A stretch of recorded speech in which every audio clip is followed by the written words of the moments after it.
Hello students, this is the second part of chapter 3. Why do we need a parliament of civics? Now the next topic is the role of the parliament. The Indian Parliament was created after 1947. Before that, Constitution Assembly was created in 1946, which started functioning as India's parliament after independence. It stands for the expression of the faith the people of India have in principles of democracy, that speaks of the participation by people in the decision making process and government by consent. Now, as you know, the democratic government is created with the decision of people by election. You have already read about the two houses and the upper house is indirectly elected from the state legislatures, and the lower house, that is Lok Sabha, people directly elect representatives through elections. Now, elections to parliament are held in a similar manner as that of state legislature in states and are conducted once in 5 years or earlier if required. Country is divided into different constituencies, and each constituency elect one representative to parliament. The candidates belong to different political parties, and elected candidates are called the MPs, and together they form the parliament. Now, parliament has to perform some functions like parliament select the national government. Now, how is it work? After the elections, party-wise list of elected representatives is made.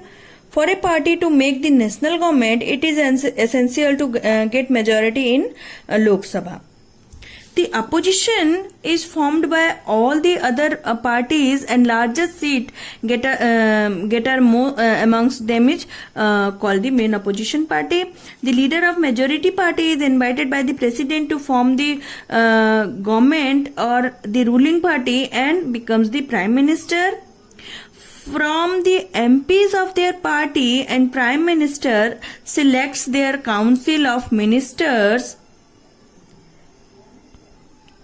who are given different areas of government functioning like education, finance and defense.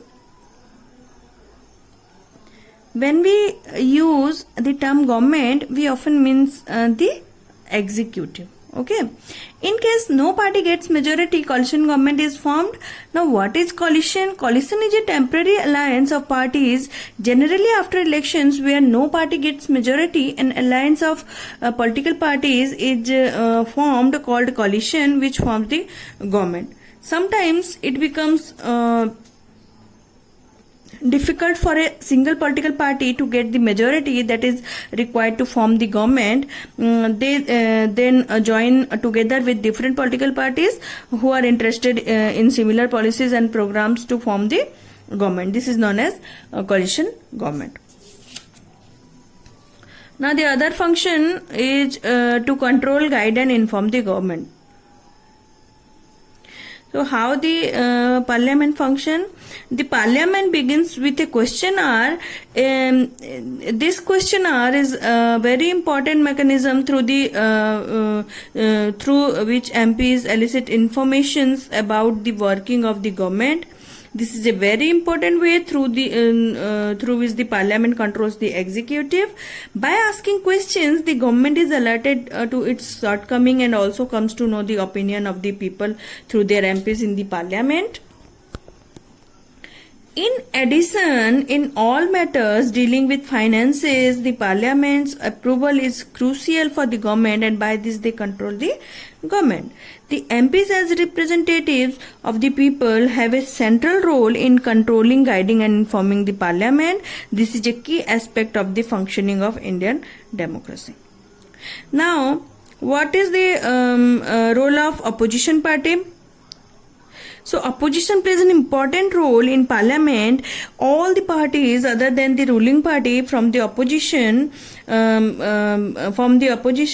their main function is to keep the ruling party, or in other words, the executive, in check. They may ask questions and hold discussions on important issues in parliament, highlights the drawbacks in various policies and programs of the government.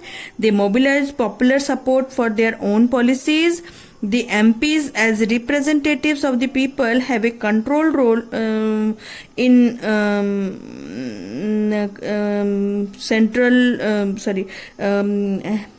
the MPs, as representatives of the people, have a central role in controlling, guiding and informing parliament. They help the government to make laws and guide the government. Now the other function of the parliament is law making. It is an important, very important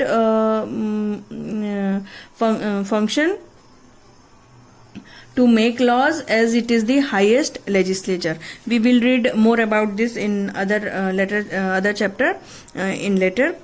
So now, who are the people in the parliament? Parliament. There are more members from rural areas as well as the from regional parties. Many groups which had no representation earlier are also there now, such as from backward classes. Some marginalized societies like ST/SC has reservation in parliament, as they are more familiar with the interest of their society. Increased participation is there from Dalit and backward classes also. Recently, the idea of women reservation has also been suggested. Students, there is one thing that the issue of reserved seats are women is still being debated. In 1951, only 4% of MPs were women. Today, it is just around 12%, whereas half of the population is of women.